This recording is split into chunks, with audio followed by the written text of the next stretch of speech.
Welcome to Uplift Women's Wellness. I'm Bethany Bush, founder of Head to Toe Strength. And I'm Aria Zahed, a licensed marriage and family therapist. We're here to empower and inspire women to thrive through holistic wellness. Each week, we'll dive into topics like fitness, mental health, and personal growth. And share real conversations and actionable insights to help you live your strongest, healthiest life. Thanks for tuning in. Let's get started.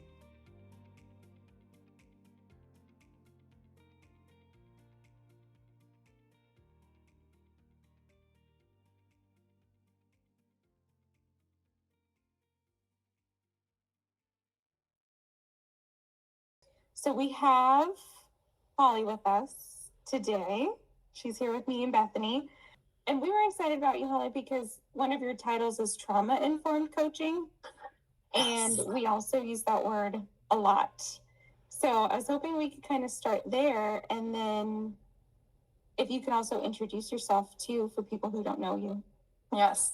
So my name is Holli Howard, and I have so many things that I can talk about for the introduction. And now I do have this other one coming up. Sorry. For people who are not seeing us, I have cats that are coming to join our conversation. So anyway, sorry about that. So there's so much to kind of say when introducing people. You know, the current business that I have, the history that I have. I've been in child welfare for over 10 years. That is where most of my trauma-informed training has come from. I've also done a little bit else since I've left child welfare. And to me, it's been my history, and why I'm here is my own trauma. I have been very, very lucky in having a mom who is so loving and was so, I was seen, I was valued, I was heard. I was very, very lucky with that. But I had big traumas that I dealt with when I was a child. And those big traumas that I dealt with, I ended up not really, it was traumas that I suppressed. And it was at 23 years old, that it just kind of hit me. Okay, wait a second, that did happen. And it has impacted me. Those traumas that I repressed, I did not remember. I did not know of. I did not know they happened until 23. When I remembered that they happened, I realized I knew all along. But every time that they came up, I pushed them so far down. Like when I remembered, all of a sudden I was thinking of different moments that I'm like, oh, there was a moment that I remembered and I kind of said something to myself about it, but then it was so shoved down again that I didn't remember. Mm-hmm. And at 23, that's when I was actually on the phone with somebody.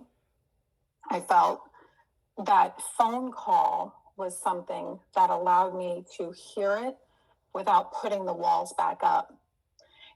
We weren't talking about me. We weren't talking about my stuff at all. We were just on a phone conversation where he ended up saying to me, stuff happens when stuff happens, but we get over it. Well, unless it happens when we're a child, then it's a little bit harder to get over. And that moment is where everything washed over me. Like, wait a second, that did happen. And it did impact me. And I had to hang up the phone. Again, if I kindly said it, I said, I got to go, I'll call you back. But it was that moment where I allowed it to kind of really connect with myself. And I do believe if it was in person, those walls would have come up and I wouldn't have been in that place of being able to address it, because I would have had to still have those walls up. So that was the start of my healing journey. I read a book called The Courage to Heal. I did have 2 months where I kind of said, I'm going to not deal with it. It was November that I had that phone call, and I'm like, New Year's, I'll start dealing with it. And then I read a book, The Courage to Heal. I started going to therapy. I started to talk about it, which I learned really about talking about things and how powerful it is to be able to say it. For the first time that I said it, the first two times that I said it, I didn't say it. I kind of had somebody kind of went around in a circle to have the person that I was talking to kind of understand what I was not saying. And then it was me and that same friend and another friend on New Year's Eve, and we were together, and we said, okay, what's our New Year's resolutions? And I made that one friend who knew tell my other friend. And it wasn't until I started going to therapy and reading that book. That book, again, it's Courage to Heal. I don't know if y'all have read it. It was a big, thick book. And that's when I started to realize, okay, all of these things that I've been doing, those were trauma responses. They weren't me. So that was the starting of it all. And then in 2012, I did start working in child welfare. And then I have a whole bunch of stories from there that, built my understanding to build positive living coaching. And I did start positive living coaching in 2018. I had a focus on creating happy homes at that point. I really believe in the emotional well-being of children and raising emotionally healthy children, because if you can get that foundation as strong as possible, there's so much less that we have to deal with when we're older. But and I was always working during those times. So I was doing a lot of a little bit for those many years.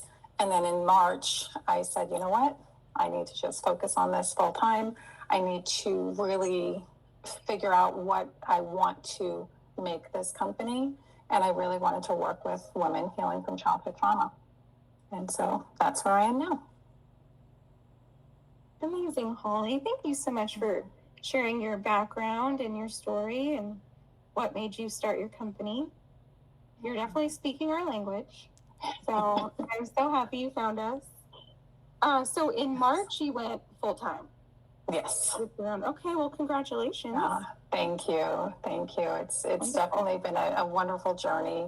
I just love all that I'm doing, and I really love the aspect of being able to help women who've experienced these things. And we were talking earlier about just the podcast and me listening to y'all's podcast, which I love so much. And one of the things that I wanted to talk about is how you both talk about being truly non-judgmental. And that is, honestly, I think that part of my strength of being non-judgmental happened from when I was a child, because I've always understood that everybody has their own experiences and circumstances. Why? So, what they do, everyone's story makes sense in context about how they're reacting and how they're doing the things that they're doing.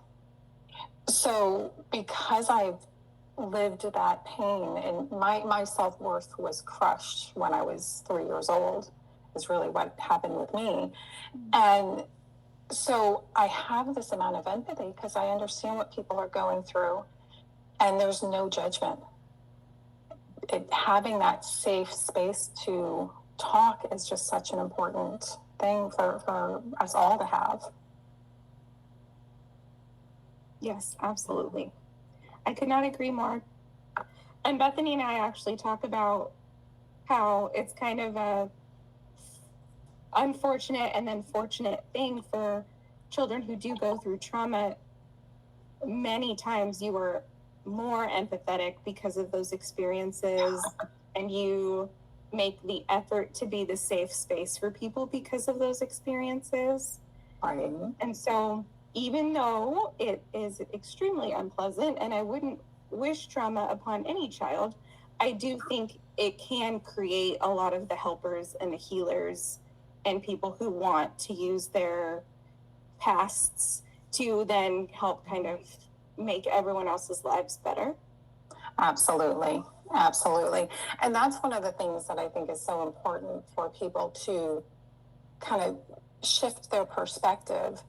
If we continue to carry the pain of that trauma, yes, we're still probably going to be empathetic, but it's not as easy to use that to help others, to help ourselves, to kind of release the weight of that heaviness of that trauma. That, okay, it happened, it's done, we're now holding on to it, and it's time to let it go. Yeah, it's definitely time to let it go. And the inner critic that comes up, the self-doubt that comes up, because little children think, this was my fault. And there's a saying, children who are abused don't learn to love the parent any less, they learn to love themselves less. And all of those feelings and self-doubt and inner critic, that's one of the things that I do have is an inner voice reset method, where we really look at that inner critic voice and where it came from, because it didn't come from us. And one of the things I like talking about is just little children playing. They come out, they play, there's no inner critic at all. And if that could stay without, you all both talk about societal pressures too. That societal pressure, I think, I don't focus as much on societal pressures, but when I heard that, it connected with me so much. And I think so often the parents have those societal pressures that then they put on their children. So, and more often than not, they're not trying to, no one's intentionally trying to hurt somebody. It's their own unhealed trauma. It's their own inner critic. It's their own shoulds and expectations that then trickles down to others. Yes. Yeah. Exactly. Holli, would you mind explaining inner critic? So for people who haven't heard that term before. Yes. So everyone has our internal thoughts, right? We have our reels that sometimes ruminate, sometimes not. But it's that voice inside of our head that was not ours to start with, that in my experience, it's mainly coming from when we were that child. And there might have been the parent, again, I have a hard time, I don't like to shame people doing things, they're not intentionally doing things, but that parent that says, why can't you be more like your sibling? Or anything that happens that creates a certain way. Well, if I'm just going to be myself, and here's this child playing, and then they say, be quiet, go play, go away. They end up not being able to just have that authentic voice. They end up having whatever that internal voice, oh, I better be quiet, or I'm going to get in trouble, I better be quiet because I don't want to disturb anybody. Any of those things that happen turn into this self-doubt, this voice in our head that happens. I do have a quiz called What's Your Inner Critic Style? And it talks about, sometimes it can be people pleasing, sometimes it can be the drill sergeant, sometimes it can be the perfectionist. If I don't do things right, then I'm not good enough. Mm-hmm. All of those voices that, again, before having those moments in time that caused that doubt to come up, they weren't there. That's not our authentic voices. But then all of those voices, and depending on what it is, we have that, again, the comparer. If I'm not going to be as good as somebody else. And that, I talk about parents just because that's our main parents and caregivers, I usually say, because, there's a lot of children that are not raised by their parents, but it's also the societal pressures that you ladies talked about. Mm-hmm. And then it's also the peers, the bullying is a huge foundation, root cause of that inner critic coming up. Yeah. And those, my heart goes out to the bullies too, because those bullies are learning it somewhere. That's not their authentic self, but they're watching something at home, something that they experienced that I wish we could train our kids better for all of that. But now they're putting it on another child. And now that child, that's another inner critic that comes up that, I'm not good enough. And so really kind of identifying, I have in my program, I have the Path to Empowerment program. And in my program, I've created the A.I.B.L method. And what that is, it's A.I.B.L. It's awareness of really where things came from. And we don't have to, it's not about reliving any trauma. It's not about, going and really feeling that again. But can we identify maybe the first time it happened, or maybe just the direction of where it came from, and just having that awareness? So that helps us to know. Again, when I was reading that Courage to Heal book, I said, okay, wow, this isn't anything wrong with me. This is something that happened to me. So really having that awareness was the start. Without awareness, we don't even know what we can change. Yeah. So the awareness piece, and then I is impact. It's how is that impacting us still today? Where is it echoing in our lives today? And really getting in touch with that, because sometimes we just say, oh, well, everything's fine. I work, I have friends, I have a family, everything's fine. But we don't really, we're sometimes not in touch with that critic that is ruling us, that self-doubt that's ruling us, that low self-worth that can be ruling us. And maybe it prevents us from doing as much as we would like to go do, experience life the way we want to experience it. So really getting in touch with that impact of what, these traumas really are still echoing in our current life. And for my program, those are the first couple weeks, the first 3 weeks, okay, 2.5 weeks that we work with, because then, I don't want to focus on it. That's just understanding it. So we have that foundation of then where we go to. And then that next step is really believing and building that self-worth, believing you are worthy to heal, believing that you are worthy just by being you, by being born. We are all worthy. So that is the foundation of my program, really working on building that self-worth and releasing stuff, building that inner trust. And then the final part of it is living. And it's, the implementation piece. Now, the implementation, we're starting from the beginning, but it's how to implement it past this program, past our time together, so you don't just go back to what it was before, but you really make this your new way of living. Yes. Amazing, Holly. Yeah. I love the order of your program. That's incredible. And I also think, I've touched on this a little bit in podcasts, but I have clients that come to me with anxiety and depression, but they eventually learn that a lot of it is just inner critic thoughts, and they're not true thoughts, right? Like you were saying, it's learned, and it's kind of like learned behavior to have those thoughts and succumb to them and think you're not deserving and not worthy and not enough. Absolutely. Yeah. The good news is what has been learned can be unlearned, and new things can be learned. Especially identifying well, that's not me. That's not my authentic self.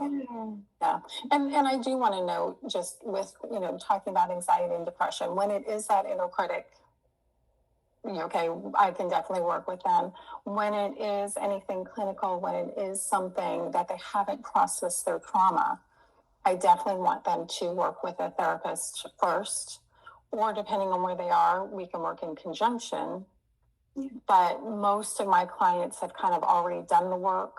They're at that point where they've done the work, but they're still held back by certain things, and they're just ready to let that go. They understand that it's impacting them, and it's time. Yeah, that's fantastic, Holly. Yeah. Well, of course, I'm going to support you working in conjunction with the therapist, or at least making sure that the trauma is processed and worked through. But that does take time. And then there's the healing piece, and there's the discovery piece of a lot of people don't have backgrounds in child development or psychology to even know how their childhood has kind of moved them into the path of adulthood with their thoughts and their feelings. So that part is really important to go through and experience and have that journey. Absolutely. And I was lucky where I did that. You know, again, I started in 23 at 23. I did it again a few years later. I did it again a few years later to just really work with the layers of the onion that, okay, well, I dealt with that. Oh, okay, I'm totally good now. Oh, wait a second. Now there's this. There's different layers that therapy definitely is needed and just so profound and can help so much. Yes, definitely. Holly, would you feel comfortable sharing a little bit about therapy and how that experience also contributed to your program and coaching? Sure. So again, when I was 23, that's when I first went to the therapist. I had 6 sessions free from my mom's, because I think you can be 26 on your parents' insurance. So I think it was 6 sessions back then. I just said 6, and now I'm thinking, was it 3 or 6? But I had a good handful of sessions back then. And again, it kind of felt, okay, I'm healed and I'm good. And then I actually moved out to California. I was out there for 5 years. And when I was out there, I had more things that came up. And I'm like, okay, I need to go address that. And that was just kind of some residual. It really was still, like, I kind of felt like I could only handle so much in that first round of things. So it was really going deeper with that. And then when now I'm in Florida. And when I was in my child welfare career, I had the blessings of going to a lot of trainings. And one of the trainings I went to was a psychologist that just had this amazing, amazing training that on step 5 or whatever they were called, there was something that all of a sudden I started crying over. Like in the training, full on, not sobbing, but crying. And it made me realize that the trauma that happened when I was 3, I dealt with. I could talk about it. I was good.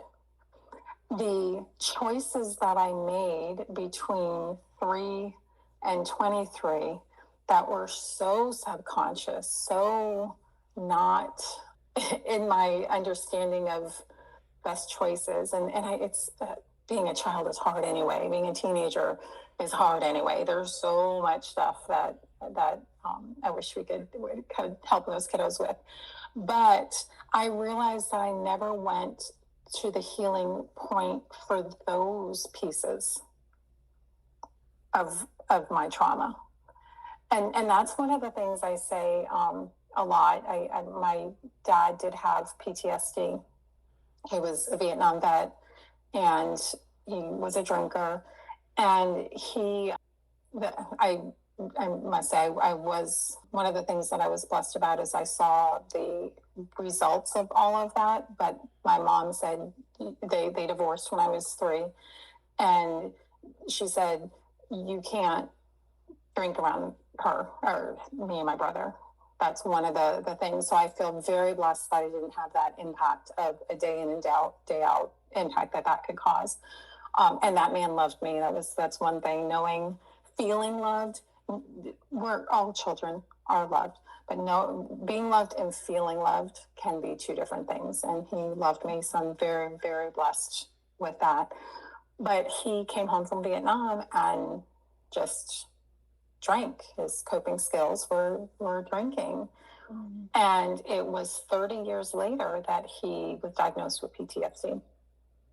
And one of the things that I often say is what he had to deal with coming home from Vietnam, and that just everything that he had to deal with at that time would have been equally as hard for him to deal with 30 years prior or when he did deal with it 30 years later.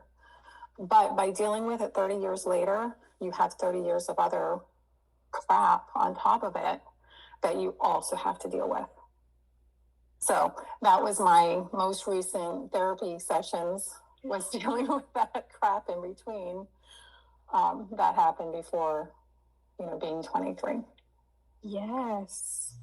Yes. Thank you so much for sharing that, Holly, because there's a quote, and I wish I could say it right. I'm going to butcher it. I'm not even going to quote it. I'm just going to tell you what it said. But it was basically like, when you start looking at your trauma, when you start healing, you actually get very, very sad and very upset at yourself because there's all the decisions you made.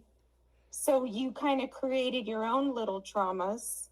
Again, absolutely subconsciously, but that also takes healing. That also takes work. You have to forgive yourself. Yes.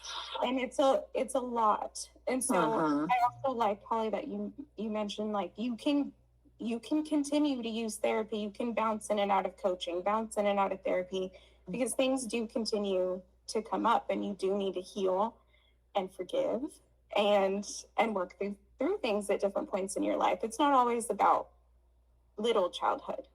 Right. Absolutely. Absolutely. I also have a self-forgiveness reset method because I so value that self-forgiveness and forgiveness in general. And I think forgiveness has a misconception a lot that, oh, you got to forgive and forget. And it's like it never happened. And it is not about forgetting. It's about just forgiving and no longer allowing ourselves to carry that heaviness of it all. Yes. Yes. Yeah. I agree. I definitely, and now that I'm older, I agree that when you are upset about something or upset at yourself, it only hurts you to not forgive. Yeah. It's all yours. The other people have no idea, nor do they care sometimes. So there's nothing wrong with forgiving. I agree. Like, forgetting is a completely different thing. Right. But forgiveness is really for you. Yeah, there's a quote, and I'm so glad that you said you're going to butcher it, because I am not good with verbatim ever. But there's a quote that basically talks about how when you're holding on to that anger, when I'm not talking about the self-forgiveness, forgiveness in general, when you're holding on to that anger, the other person's out dancing. They have no idea, just living their life, and we're holding on to it so strongly internally. And that just hurts ourselves, and it's not helpful. Exactly. Yeah. I agree.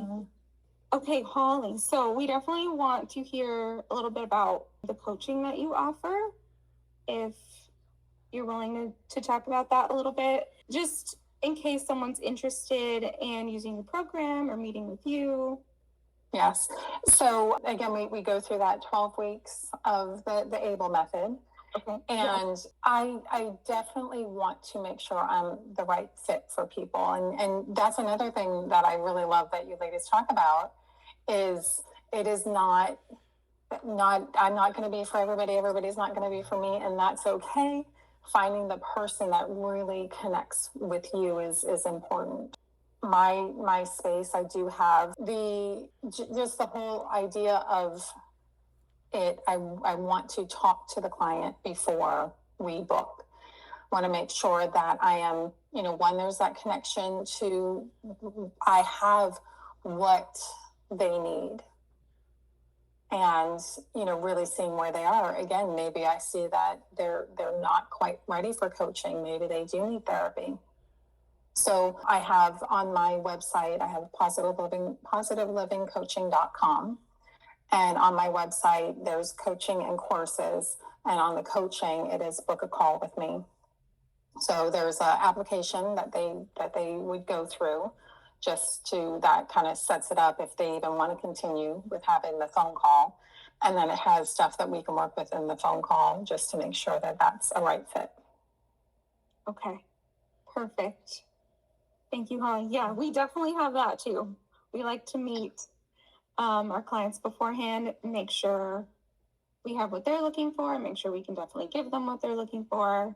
And then I personally, I don't think Bethany does this, but I will refer out if someone is not a good fit. Well, and I will explain like what I think that would be best in that moment. I mean, I don't need to refer out. All they got to do is go down the street. Like, oh, you want that crap? Go somewhere else. They're there. Yeah. They're right there. Go have fun.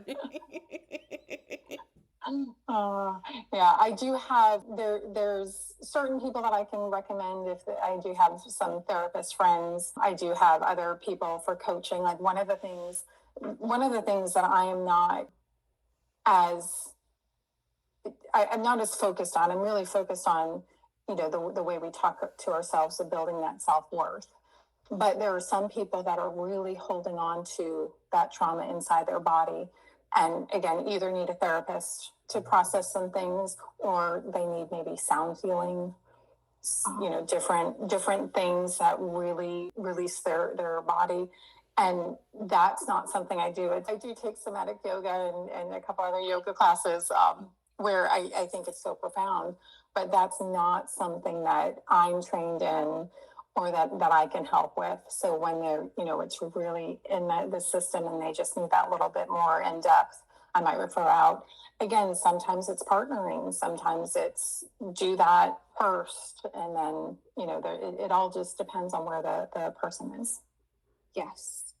You kind of just described our entire idea for our company in how you refer out, because I do the movement portion of moving through all of it while Aria does the mind portion. So now we have this fun little phrase that we use that it's mind by Aria and body by Bethany, because instead of referring out, we then they can come back and forth to either of us and live in that moment, but move through it as well with healing movement and, trauma informed and extremely compassionate, empathetic movement that doesn't exist, especially in my space. That's not something that exists.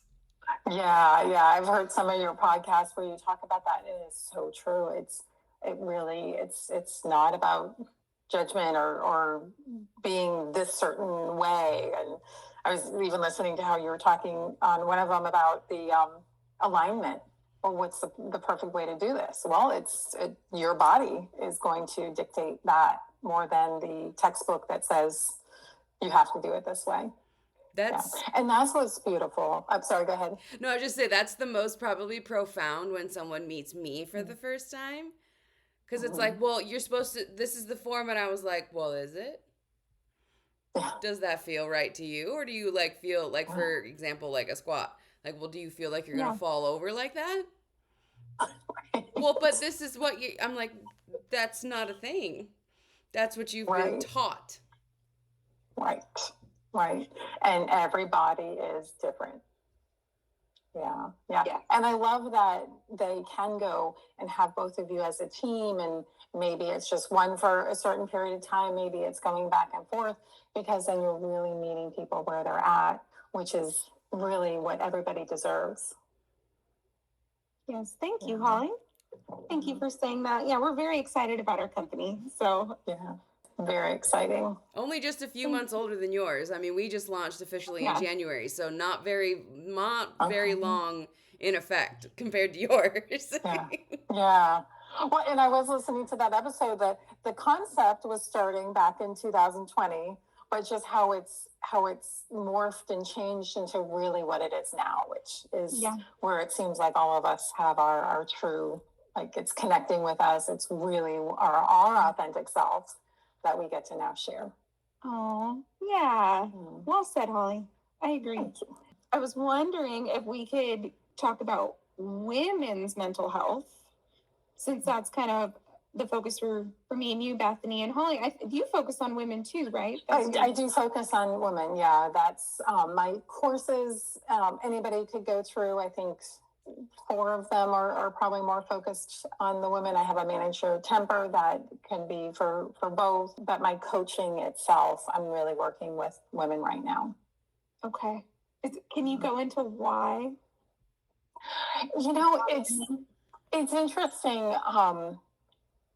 I it's a place where I wanted to start because I really, really do want to work with men in my future. It's just that, especially for childhood trauma, I don't think there's any difference. It happens all around.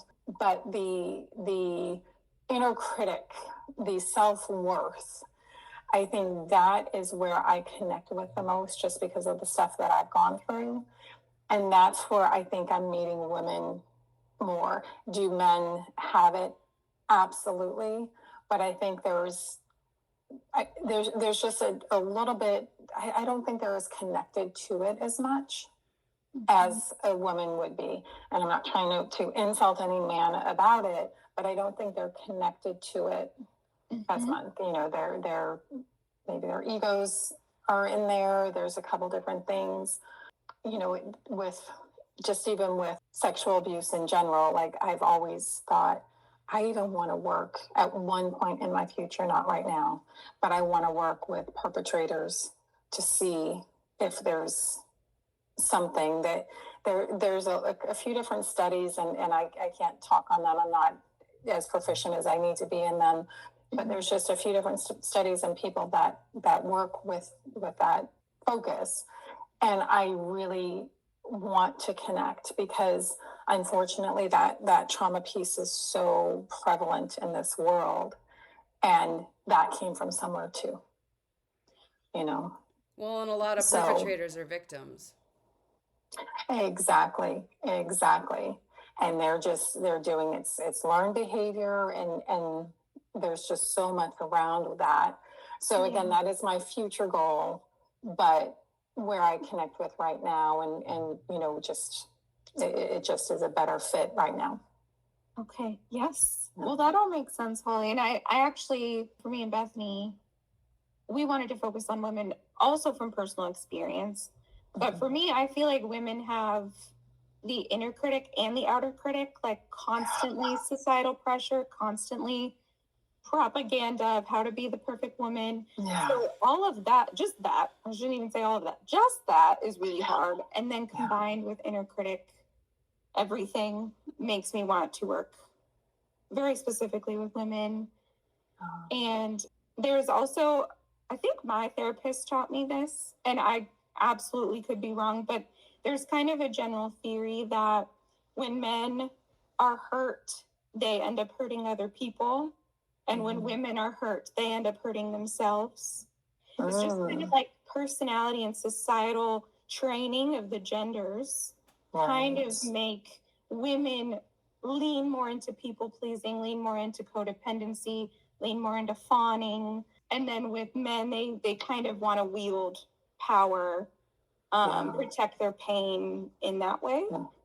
So again, it's just like theoretical based on, like, I don't know, just like general gender roles in the United States, I'm guessing. It just kind of like turns into that. But that's what I think is really important too, is like it could be flip-flopped and those people are not getting help. Right. So one day, but yeah, you bring up a good point, in the fight, flight, freeze, fawn. Yeah. So often that fight response comes up. And that's what my Manage Your Temper course is about, is kind of learning where in the brain it happens, and just why it happens, and being able to change your perspective, understand it a little bit better, and pause in that moment to respond differently than that instant reaction that so often we do when we get triggered and go into our amygdala. Yes. Yeah, so helpful, Holly. Yeah. With women, do you feel like,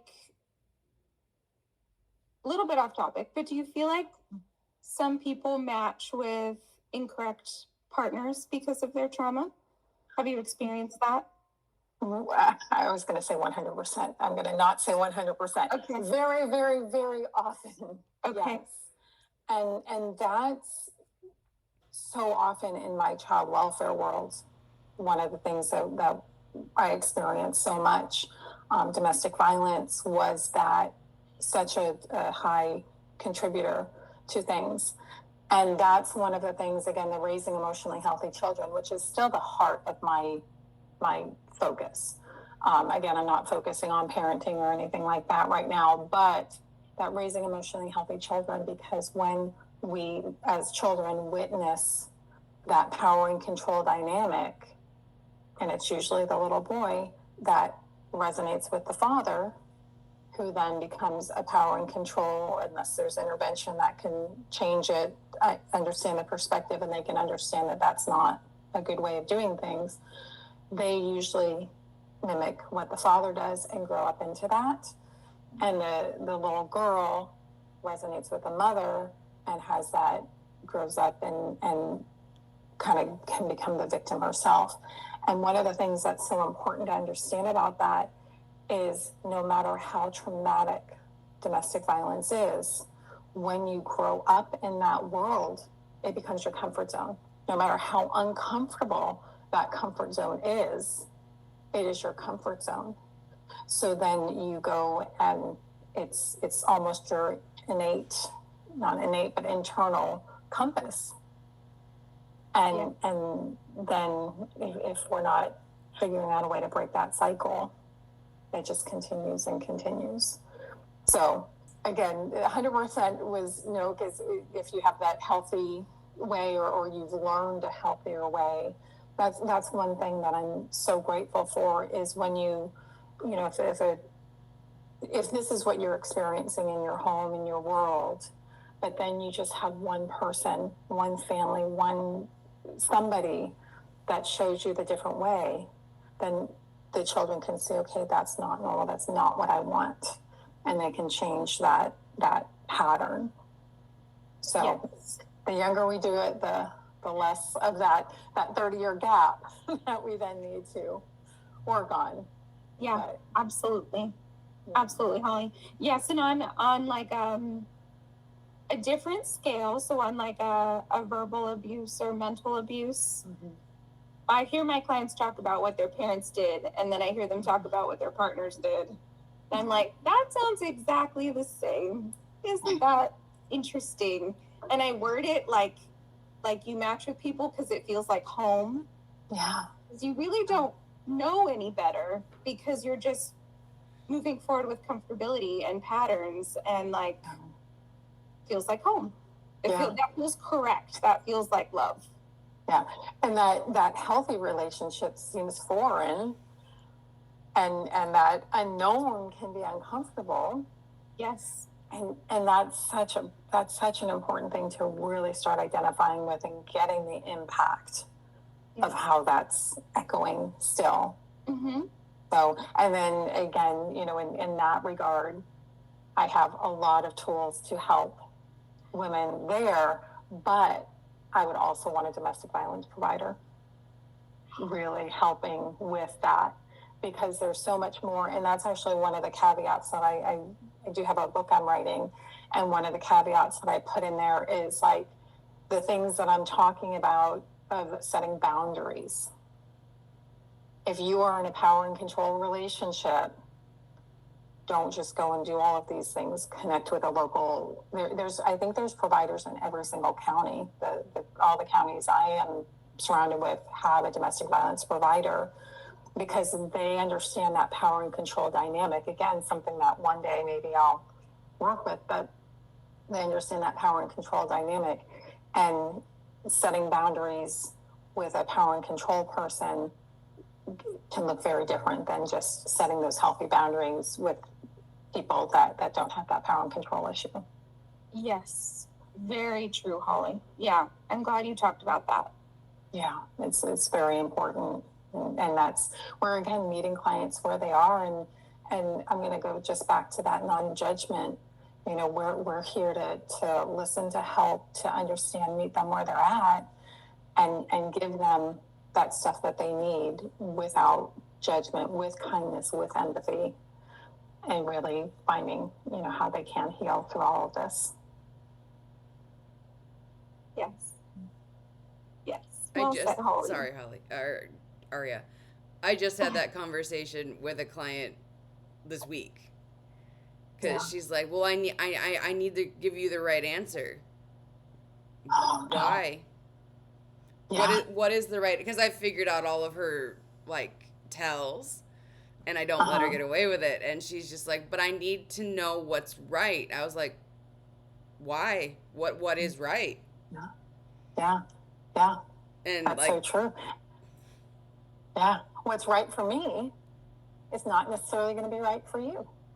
Because it's fascinating how movement and what movement brings up in perfectionism and the need to people please me as the provider. Like, why do you need my like seal of approval? Like, why do you need my expectant? Well, I love the whole like did the exercise and then like immediate look of like, do I get an A? Do I get a star? Yeah. And I'm like, what are you looking at me for? Like, what type of feedback are you expecting because you performed said movement? Right. And it's that approval seeking behavior that again was learned. Yeah. Yes, exactly. And that's just like heartbreaking to even be talking about right now, because how can you work on your healing if even when it's supposed to be your time to heal, you are worried about other people? Yeah. And that's where I really do try and focus on the client being seen, valued, and heard, because it is their time to be able to be there. It is all about them. And will I talk about some of my stuff if it will help in the moment? Absolutely. But it is about them. And sometimes it is the first time that they've been heard or really seen or valued. And it's a really important piece of the puzzle. Yes. Agreed. Is there anything else, Holly, that you were hoping to go over today? I guess the one thing I'll end with is just the big traumas versus little traumas. You know, we talk about the big traumas are the ACEs questionnaire. And for any listeners that might not know the ACEs study, the Adverse Childhood Experiences, you know, there are 10 questions, and it's really the bigger, impactful traumas that are there. But those little traumas and really they're equally as impactful. But we might not really understand, you know, if you had that overall good life, but you had that bully, or you had that critical teacher, or you had that whatever it may be that ends up putting that self-doubt in, those things are just as equally impactful as to building that inner critic and crushing our self-worth. And we all deserve to be seen, valued, heard. We all deserve to know our worth. And that's what I'm so glad that we're just able to help people with that and provide a message. And that's why I so appreciate this conversation too, because it's conversations like these that I think help people make that connection of, oh, wow, that is me. And wow, I don't have to be ashamed of it. It's something that I went through. It's something that happened, and I can heal from it. Yes. And we are fiercely protective of that because we want to have a real conversation. Like, we have enough platitudes and enough placating in our everyday lives, in our professional lives, in our home lives, that Aria and I are very protective of, like, if the conversation you want to have is just another everyday trending media something that doesn't go any deeper, we're not interested. That's one of the clients that isn't going to fit, because this is going way deeper than that. Yeah. And that's you can that's go talk scary. to your girlfriend. Yeah, exactly. Yeah.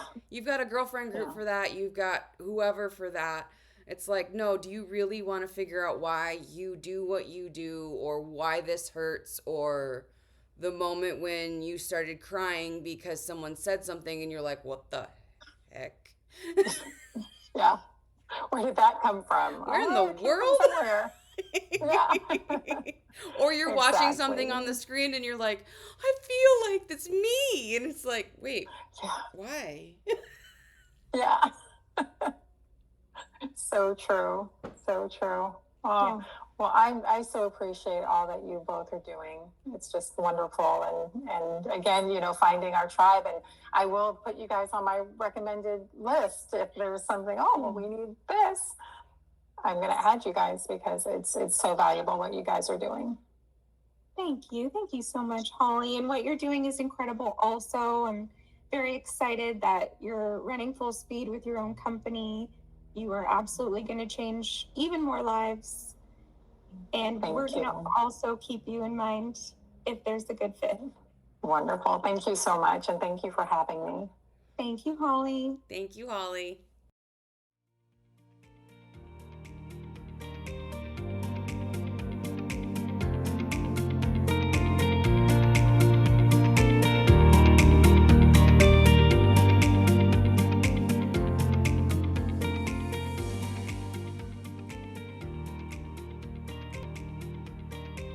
Thank you for joining us on Uplift Women's Wellness. We're so grateful to have you as part of our community. Don't forget to subscribe, leave a review, and share this episode with someone who needs it. Follow us on social media for updates and extra inspiration between episodes. And remember, you're stronger, braver, and more capable than you know. Until next time, Stay strong, stay empowered, and keep uplifting each other.